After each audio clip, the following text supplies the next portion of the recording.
नमस्कार दोस्तों, मैं राहुल कश्यप। आप देख रहे हो एनडी समाचार हरियाणा। दोस्तों, एनडी समाचार हरियाणा में एक बार फिर आपका स्वागत है। दोस्तों, आज मैं आपके सामने होली से जुड़ी हुई कुछ बातें और ज़मीनों से जुड़ी हुई कुछ बातें आपके सामने लेकर आया हूँ। होलिका दहन 28 मार्च को होगा और दुल्हड़ी 29 मार्च को मनाई जाएगी। होलिका दहन का शुभ मुहूर्त 6:30 से रात 8:30 बजे तक अच्छा रहेगा। होलिका दहन बुराई पर अच्छाई की जीत का प्रतीक है। इसका सबसे बड़ा उदाहरण भक्त प्रहलाद की बुआ ने उसे जलाने का प्रयास किया, परंतु आग में वह स्वयं जल गई और प्रहलाद बच गए, यानी सत्य की जीत हुई। ज्योतिषी मान्यता के अनुसार होलिका दहन के समय अग्नि की लौ अथवा धुआं देखकर भविष्य के बारे में अनुमान लगाया जाता है। खास यह है कि इस दिन होलिका दहन के दौरान हवा की दिशा से तय होता होगा कि आगामी 1 वर्ष तक का समय व्यापार, कृषि, वित्त, शिक्षा, रोजगार आदि के लिए कैसा रहेगा। पंडित कृष्ण कुमार बहल वाले ने बताया कि होलिका दहन के समय अग्नि की लौ यदि आसमान की तरफ उठे तो अगली होली तक सब कुछ अच्छा होता है। होलिका दहन की लौ पूर्व की ओर उठती है तो इससे आने वाले समय में धर्म, आध्यात्मिक, शिक्षा व रोजगार के क्षेत्र में उन्नति के अवसर बढ़ते हैं। लोगों के स्वास्थ्य में भी सुधार होता है। वह पश्चिम की ओर होलिका दहन की अग्नि की लौ उठे तो पशुधन को लाभ होता है, आर्थिक प्रगति होती है। हालांकि थोड़ी प्रकृति आपदाओं की आशंका रहती है, पर कोई बड़ी हानि नहीं होती। कृषि क्षेत्र में लाभ हानि बराबर रहते हैं।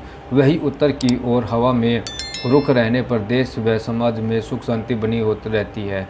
इस दिशा में कुबेर समेत अन्य देवताओं का वास होने से आर्थिक प्रगति होती है। चिकित्सा क्षेत्र में अनुसंधान होते हैं, कृषि व्यापार में उन्नति होती है।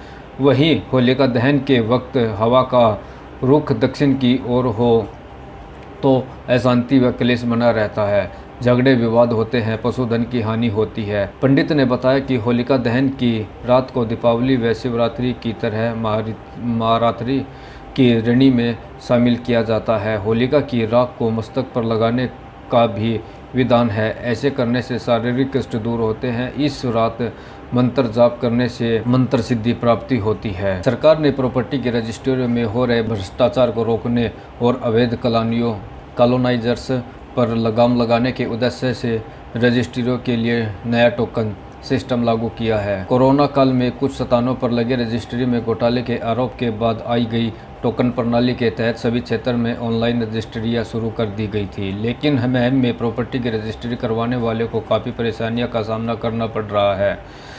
सरकार ने रजिस्ट्री के लिए अलग अलग विभागों के एनओसी का सिस्टम लागू किया है। इसमें कुछ रूप से शहर, स्थानीय निकाय, हुड्डा और अगर नगर योजनाकार विभाग शामिल है। इन तीनों विभाग का रिकॉर्ड कहीं कहीं आपस में मेल नहीं खा रहा है।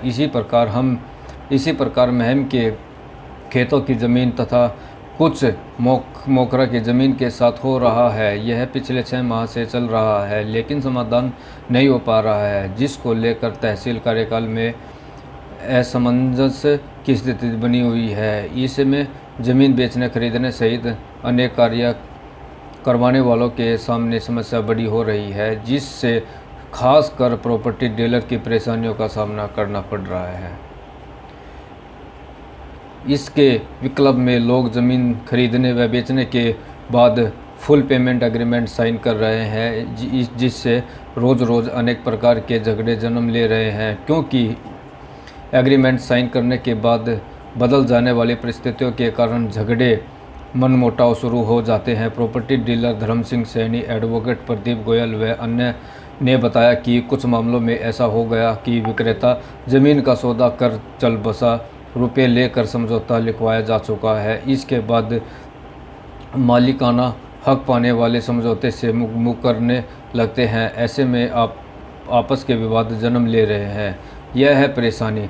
तहसील में रजिस्ट्री के कार्य में लगे कर्मचारी ने बताया कि नए सिस्टम के तहत jamba.nd.nic.in की साइट पर जाकर इस टोकन करना होता है। इससे नगरपालिका के एरिया से बाहर के क्षेत्र के टोकन लगाने की कोशिश की जाती है, तो अर्बन आउटसाइड MSC लिमिटेड में महम क्षेत्र के ज़मीन को नहीं दर्शाया गया है। इसी प्रकार मोखरा खास की ज़मीन को मेन्यू प्रिंसिपल लिमिट में दर्शाया गया है, जबकि मोखरा खास क्षेत्र ग्रामीण क्षेत्र है। इसी प्रकार मोखरा रोज व मोखरा टेढ़ी की ज़मीन को कहीं भी नहीं दर्शाया जा रहा है।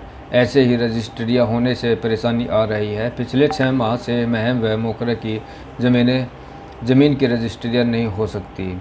CM विंडो पर दी शिकायत नहीं हो रहा समाधान। लोगों का कहना है कि इसको लेकर कई बार CM विंडो पर शिकायत दर्ज कराई जा चुकी है, लेकिन कोई समाधान नहीं हो पाया। रजिस्ट्री के काम में लगे कर्मचारियों का कहना है कि नेशनल इंफॉर्मेशन सेंटर चंडीगढ़ से इस समय का हल निकल सकता है, लेकिन कई बार रिमाइंडर भेजे जाने के बाद भी रिकॉर्ड को सही नहीं किया गया है, इसलिए परेशानी आ रही है। कर्मचारी व वसीफा निवास भी हुए खाली।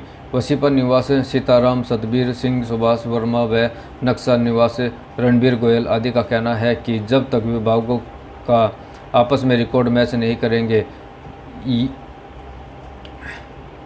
नया सिस्टम कारगर नहीं हो सकता। सरकार ने भ्रष्टाचार रोकने के लिए रजिस्ट्रियाँ ऑनलाइन करके अच्छा कदम उठाया है, मगर नए सिस्टम को न तो पहले सही से जांचा गया और न ही सभी विभागों के रिकॉर्ड को पहले मैच किया गया। ऐसे में जनता को परेशानी का सामना करना पड़ रहा है। रजिस्ट्रियाँ न होने से उनका काम भी प्रभावित हो रहा है। महम क्षेत्र की ज़मीन की ही सबसे ज़्यादा खरीद फरोख्त होती रही है।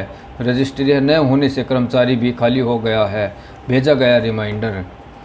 नए टोकन प्रणाली के तहत अभी तक कुछ परेशानियां आ रही है, जिसे बार बार विभाग के संज्ञान में लाया जा रहा है। इस बारे में भी सरकार को रिमाइंडर भेजा जा चुका है। संभावना है कि इस सप्ताह में रिकॉर्ड सही हो जाने के बाद प्रभावित क्षेत्रों के रजिस्ट्रियाँ चालू हो सकेगी। दोस्तों, अगर किसी ने ND हरियाणा समाचार चैनल सब्सक्राइब नहीं किया तो प्लीज़ इसको सब्सक्राइब करें और बेल आइकन को दबाएं। धन्यवाद।